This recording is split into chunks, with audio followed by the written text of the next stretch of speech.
Brought to you by Biz Analyst by Khata Book. ना computer ना file, अब tally data on mobile बिज analyst के साथ। विश्वविद्यालय की स्थापना हो ताकि राम कथा जहाँ जहाँ है, राम कथा जितनी व्यापक है, संसार में कोई दूसरी कथा इतनी व्यापक नहीं है। पश्चिम के जितने विद्वान हैं सब लोगों ने लिखा है कि सेकुलर ग्रंथ में, यानी जो बाइबिल हैं और कुरान है, गीता है, इनको छोड़ करके जो काव्य हैं, इतिहास हैं, किसी का जीवन चरित्र है, इतना लोकप्रिय संसार में कोई दूसरा ग्रंथ नहीं हुआ। तो ग्रंथ का जो महत्व है, उस महत्व को लोग समझे, जाने, उस रत्न को भूल नहीं जाए, इसलिए रामायण विश्वविद्यालय की स्थापना हुई है। अयोध्या में राम मंदिर का निर्माण तो चल ही रहा है, इधर बिहार में रामायण विश्वविद्यालय बनाने की शुरुआत हो चुकी है। 2 वर्षों में पढ़ाई भी शुरू हो जाएगी, जिसमें वाल्मीकि रामायण को केंद्र में रखकर शोध किया जाएगा और बहुत सारी गतिविधियां, कर्मकांड से लेकर आयुर्वेद, योग, तमाम गतिविधियां उस विश्वविद्यालय में होंगी। हमारे साथ आचार्य किशोर कुणाल जी हैं। उनसे सबसे पहले आचार्य जी ये जानना चाहेंगे कि आपके मन में ये कैसे आया कि रामायण विश्वविद्यालय खोला जाए, क्योंकि विश्व में या कहीं भी इस तरह का मिलता नहीं है। ऐसा है, 1983 ईस्वी से प्रतिदिन 2 घंटा वाल्मीकि रामायण का पाठ करता। और वाल्मीकि रामायण वाल्मीकि रामायण में जो मैंने रत्न पाए हैं वो संसार के किसी ग्रंथ में नहीं है। तो आज के ज़माने में वाल्मीकि रामायण को लोग भूल चुके हैं, खासकर उत्तर भारत में तो एकदम भूल गए हैं। दक्षिण भारत में कहीं कहीं परंपरा बची हुई है। तो मेरी इच्छा हुई, संकल्प हुआ कि वाल्मीकि रामायण को केंद्र में रख करके एक रामायण विश्वविद्यालय, पहले था रामायण शोध संस्थान, वो अपनी जगह पर है ही, रामायण विश्वविद्यालय की स्थापना हो ताकि राम कथा जहाँ जहाँ है, राम कथा जितनी व्यापक है, संसार में कोई दूसरी कथा इतनी व्यापक नहीं है। पश्चिम के जितने विद्वान हैं सब लोगों ने लिखा है कि सेकुलर ग्रंथ में, यानी जो बाइबिल हैं और कुरान है, गीता है, इनको छोड़ करके जो काव्य हैं, इतिहास हैं, किसी का जीवन चरित्र है, इतना लोकप्रिय संसार में कोई दूसरा ग्रंथ नहीं हुआ। तो उस ग्रंथ का जो महत्व है, उस महत्व को लोग समझे, जाने, उस रत्न को भूल नहीं जाए, इसलिए रामायण विश्वविद्यालय की स्थापना हुई है। इसमें बहुत सारी जो आपने कहा कि ध्यान में रख के, केंद्र में रख के वाल्मीकि रामायण को, बाकी रामचरितमानस या और सारी भी चीज़ें पढ़ाई जाएंगी। उसमें क्या, ऐसा क्या होगा, इसमें क्या विस्तार? वाल्मीकि रामायण केंद्र में है। फिर संस्कृत में बहुत सारी रामायणें हैं या बहुत सारी राम कथाएं हैं या राम जी के बारे में लिखे हुए ग्रंथ हैं। जैसे आनंद रामायण है, अध्यात्म रामायण है, वो भी बहुत महत्वपूर्ण रामायण है। तो संस्कृत में जितनी राम कथाएं हैं, हिंदी में जितनी राम कथाएं हैं, भारतीय भाषाओं में जितनी राम कथाएं हैं, और दक्षिण पूर्व एशिया में, वहाँ भी करीब करीब मध्यकाल में हर देश में राम कथा की रचना हुई महाकाव्यों के रूप में। तो सबको मिला करके एक समेकित अध्ययन हो, जिसमें तुलनात्मक अध्ययन भी हो कि वाल्मीकि की कथा में क्या है, अध्यात्म रामायण वालों ने क्या अंतर किया, क्यों किया, उसके बाद आनंद रामायण में कथा क्यों, फिर मतलब मूल कथा तो वही रामायण की है, वाल्मीकि की है, लेकिन तुलसीदास जी ने भी वाल्मीकि से थोड़ा हटकर कहीं कहीं मूल कथा राम की वाल्मीकि की है, लेकिन हट करके उन्होंने अपना दृश्यों का वर्णन करने का तरीका या जी, ये घटनाएं तो वही होंगी, घटनाएं वही हैं, लेकिन कहीं कहीं जैसे अग्नि परीक्षा की बात है, तो ये अध्यात्म रामायण ने पहली बार और तुलसीदास जी ने दूसरी बार, तो सीता जी को अग्नि में पहले ही जब लक्ष्मण जी गए थे जल लाने के लिए, भगवान ने प्रवेश करा दिया कि अब छाया सीता निकलती है। ये वाल्मीकि की कथा में नहीं है। तो इस तरह से जिन लोगों ने कथा में थोड़ा सा परिवर्तन किया, क्यों किया, और सबसे बड़ी बात है कि भगवान श्री राम या सीता जी या हनुमान जी, लक्ष्मण जी हों, भरत जी हों, इस देश में आदर्शों के पर्याय हैं। इस देश की मनीषा जितनी कल्पना कर सकती थी, उदात्त विचार ला सकती थी, उदात्त चरित्र की कल्पना कर सकती थी, सब वाल्मीकि रामायण में या रामायण के में समाहित है। आज समाज को यदि इस संकट से उबारना है तो रामायण के जो उदात्त पात्र हैं उनके चरित्र का अनुसरण करना होगा। इसलिए राम कथा को लोग जानेंगे तो समाज का जो विघटन हो रहा है, परिवार का विघटन हो रहा है, ये रुकेगा। यही हम लोगों का ध्येय है। तो वाल्मीकि रामायण को केंद्र में रखने के पीछे यही है कि नहीं, कथा तो वाल्मीकि की है। और मैं आपको बताऊं कि वाल्मीकि की रामायण में 24,000 श्लोक हैं। हनुमान जी का ही जो प्रसंग है वो 3,000 श्लोकों में है। और अयोध्या युद्धकांड सब है तो अधिक विशद वर्णन है। और वाल्मीकि बहुत प्रसंगों में दुनिया के किसी भी कवि से बहुत आगे हैं, इसलिए उनको रखा गया है और उन्होंने ये चरित्र हमारे सामने प्रस्तुत किया। हम तो मानते हैं भगवान का जन्म हुआ अयोध्या में, दशरथ के घर में उन्होंने अपनी किर्रा की, सब कुछ मानते हैं। लेकिन एक मिनट के लिए मान लीजिए कि नहीं भी हुए, हम मानते हैं, दुनिया मानती है। वाल्मीकि के महत्व के लिए मैं कह रहा हूँ कि एक मिनट के लिए मान लें कि नहीं भी हुए, तो वाल्मीकि ने जो चरित्र प्रस्तुत किया वह द्वितीय है। दुनिया का कोई कवि, दुनिया का कोई इतिहासकार, दुनिया का कोई लेखक इतना उदात्त चरित्र एक व्यक्ति का नहीं, राम, सीता, लक्ष्मण, भरत, हनुमान, सबका इतना उदात्त चरित्र हमारे सामने प्रस्तुत किया है कि एक का भी हम यदि अनुसरण करते हैं तो समाज की, देश, दुनिया सब सही रास्ते पर आ जाएगी।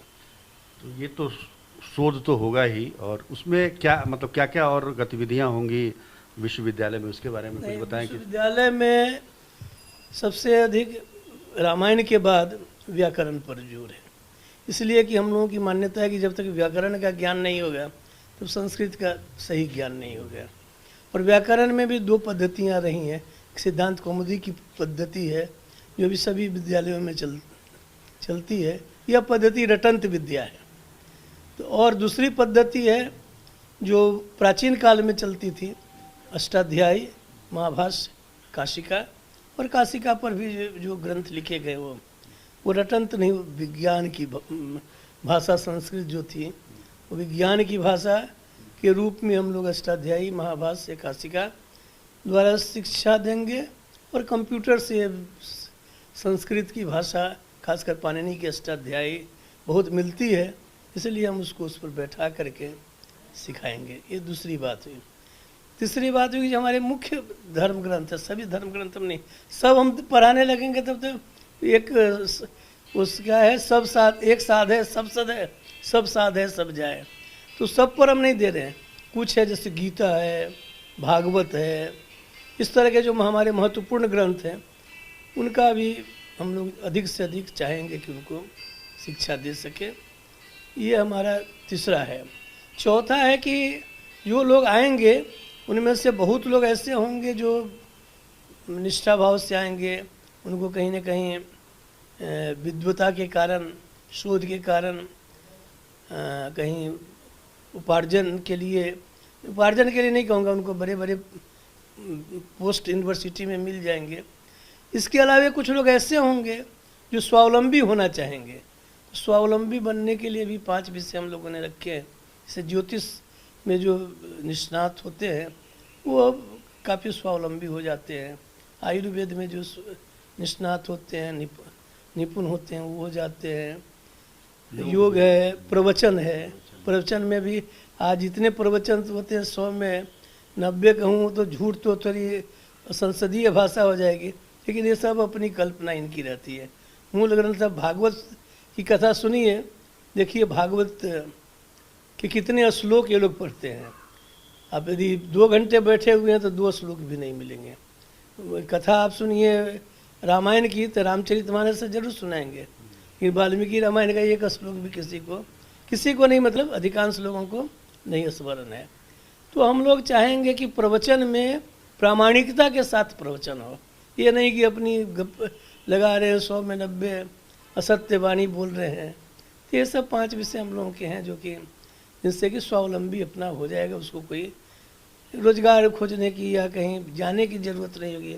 अपनी उसकी जो विद्वता है, अपनी उसकी जो कला है, उससे वो समाज को भी कुछ शिक्षित कर पाएगा और प्रामाणिक रूप से शिक्षित कर पाएगा। ये हम लोगों का उद्देश्य है। इसमें आप लोग उपाधि भी देंगे जो हाँ, उपाधि भी है, जैसे इंटरमीडिएट शास्त्री के बराबर माना जाता है। उसके बाद बीए जो है, बीए शास्त्री के बराबर माना जाता है। एमए आचार्य के बराबर माना जाता है। पीएचडी विद्या वाचस्पति के रूप में माना जाता है। एक विद्या वारिधि डिलीट, और उसके अलावा भी कुछ सर्टिफिकेट देंगे, उसमें भी कुछ संस्कृत विश्वविद्यालय भी तो ये सर्टिफिकेट देते हैं। हाँ, संस्कृत विश्वविद्यालय में देते हैं। तो रामायण के जो उससे कैसे अलग होगा? हाँ, नहीं, मैं बतला दे रहा हूँ। ये तो एक डिग्री है, तो डिग्री तो हम यदि देते हैं, चूँकि हमारा विश्वविद्यालय है, यदि ये मान लीजिए कि आचार्य की डिग्री देते हैं और विद्या वारिधि या वाचस्पति की देते हैं, तो उनको कहीं इसमें सुविधा होगी। मान लीजिए प्रोफेसर की या शिक्षक की नियुक्ति है, तो ये डिग्रियां मान्य हैं, तो इससे उनको सुविधा होगी। अब मान लीजिए कि आप 6 महीने का कोर्स करना चाहते हैं, तो आप कुछ रामायण रत्न, रामायण पंडित, रामायण कुछ इस ढंग की डिग्रियां, डिप्लोमा आपको मतलब जो कोई आएंगे उनको दिया जाएगा। लेकिन हम लोगों ने, चूँकि विश्वविद्यालय है, तो जो विश्वविद्यालयों में जो डिग्रियां हैं उन्हीं को हम लोग मान्य रख रहे हैं, ताकि किसी को नियुक्ति में, जॉब खोजने में अधिक दिक्कत नहीं हो। कब से शुरू हो जाएगा और क्या क्या तैयारी चल रही है? ऐसा है कि ये तो विश्वविद्यालय प्रारंभ हो गया होता कब का, हम लोग इसमें 5 साल से लगे हुए हैं। लेकिन जो प्राइवेट यूनिवर्सिटी एक्ट आया, उसमें कुछ डिफेक्ट रह गए। हम लोगों ने उस डिफेक्ट को सुधारने के लिए बहुत पत्राचार किया। डिफेक्ट अभी तक, डिफेक्ट सुधरेगा अमेंडमेंट से। अमेंडमेंट नहीं हुआ तो बीच का रास्ता हम लोगों ने निकाला है। ऐसा करने से भी विश्वविद्यालय की मान्यता मिल जा सकती है। तो ये बीच के रास्ते से हम लोगों ने सहमति से उनकी पा करके हम लोगों ने 10 लाख रुपए का ड्राफ्ट के साथ दे दिया है। अब जिस दिन हम लोगों को मान्यता मिल जाएगी, मुझे लगता है कि 1.5-2 साल लगेंगे। 2024 मानकर चल रहे हैं कि 2024 से जो जुलाई से कोर्स प्रारंभ होता है, उसमें हम लोग कर दें तो बहुत अच्छा। विश्वविद्यालय का भवन भी बनाने को तो 1 साल का काम है। अभी हमारी एक चेष्टा है होगी कि हम नंबर पर नहीं जाएंगे कि 1000, 2000, 5000, 10,000, गुणवत्ता पर होगी, क्वालिटी पर होगी। हम मान लीजिए कि साल में 10, 20, 50, 100 कोई ऐसा विद्वान घोषित कर देते हैं जो कि वाल्मीकि रामायण पर जिसका अधिकार होता है, जिसका अधिकार व्याकरण पर होता है, हर विषय में 10 भी हम बना देते हैं, हमारे लिए उपलब्धि होगी। लेकिन आप एक रामायण विश्वविद्यालय तो बना ही रहे हैं, विराट रामायण मंदिर भी का भी निर्माण आप कर रहे हैं। हाँ, विराट रामायण मंदिर भी हम लोग बना रहे हैं। 270 फीट ऊंचा, 1080 फीट लंबा, 540 फीट चौड़ा, और दुनिया का सबसे बड़ा शिवलिंग उसमें हम लोग डाल रहे हैं। 33 फीट ऊंचा, 33 फीट गोला। ये हम लोग उम्मीद करते हैं कि 2.5 साल में पूरा हो जाना चाहिए। और हमने उन लोगों के पास करीब 125 एकड़ ज़मीन है। बहुत अच्छे, जो भी राम अयोध्या से जनकपुर जो मार्ग बन रहा है, हम लोगों के प्लॉट को स्पर्श करते हुए निकल रहा है, इसलिए उस स्थान का महत्व बहुत अधिक हो गया है। तो वो उसकी शुरुआत हो चुकी है बनने? हाँ, प्रारंभ हो गया है। और एक तीसरा काम और हम लोग कर रहे हैं। मैं परसों गया था सीतामढ़ी। सीतामढ़ी में जो जहाँ सीता जी का उद्भव हुआ था, पुनौरा धाम, वहाँ हम लोग कुछ उन लोगों ने प्लिंथ तक काम प्रारंभ करके छोड़ दिया था, तो वो काम हम लोग प्रारंभ करने जा रहे हैं। फिर जानकी जी का उद्भव का एक स्थल हमने वहाँ सीतामढ़ी के ठीक स्टेशन के ठीक सामने आज से 10 साल पहले करीब 16 लाख रुपए खर्च करके महावीर मंदिर ने जानकी जी का जो उद्भव हुआ, सीता जी जमीन से निकल रही हैं, जनक जी उनको हाथ में लिए हुए हैं, उनके मंत्री हैं, पुरोहित हैं, सेवक हैं, हल है, बैल है, सबके सहित बनाया था।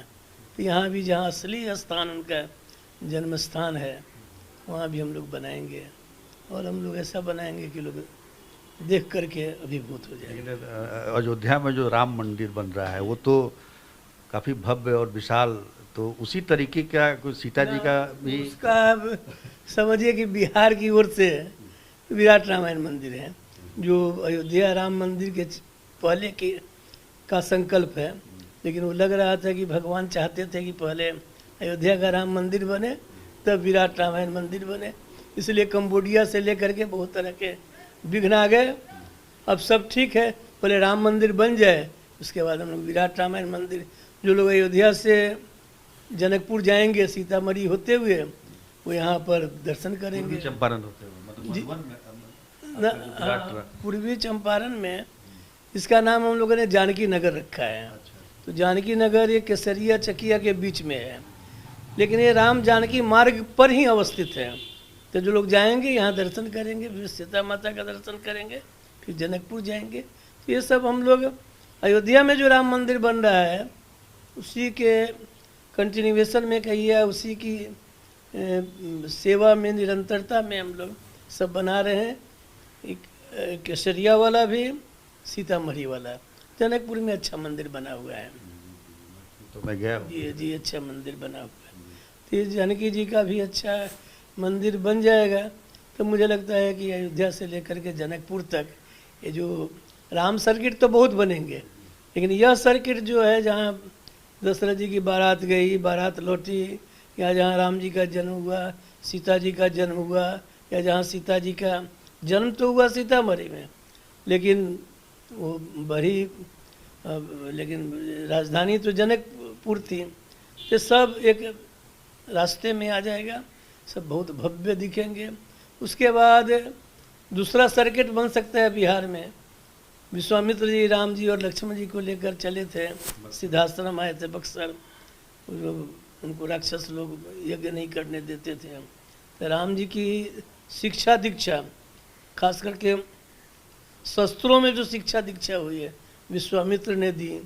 वो चले हैं सरजू तट से, पहली रात उन्होंने उत्तर प्रदेश में बिताई है, दूसरी रात बिताई है जहाँ सरजू नदी गंगा नदी में मिलती है, छपरा से 8 किलोमीटर पश्चिम। जो भी नया पुल बना है आरा छपरा, उससे 6 किलोमीटर पश्चिम, तो वहाँ भी हम लोग कुछ करने जा रहे हैं। बल्कि जो हम लोगों का विराट रामायण मंदिर बनेगा, वह जहाँ सरजू जी गंगा जी में मिलती है, वहीं से लोग जल लेकर के इस शिव जी पर लोग चढ़ाएंगे। ये सब हमने कल्पना है। देखिए अच्छा आपका विचार है, खासतौर पर जो रामायण विश्वविद्यालय की बात करें, या फिर रामायण विराट मंदिर का है, या फिर सीता जी को लेकर जो आप लोग प्रयास कर रहे हैं मंदिर बनाने का भव्य, आपने हमसे बात की, इसके लिए बहुत बहुत बहुत धन्यवाद।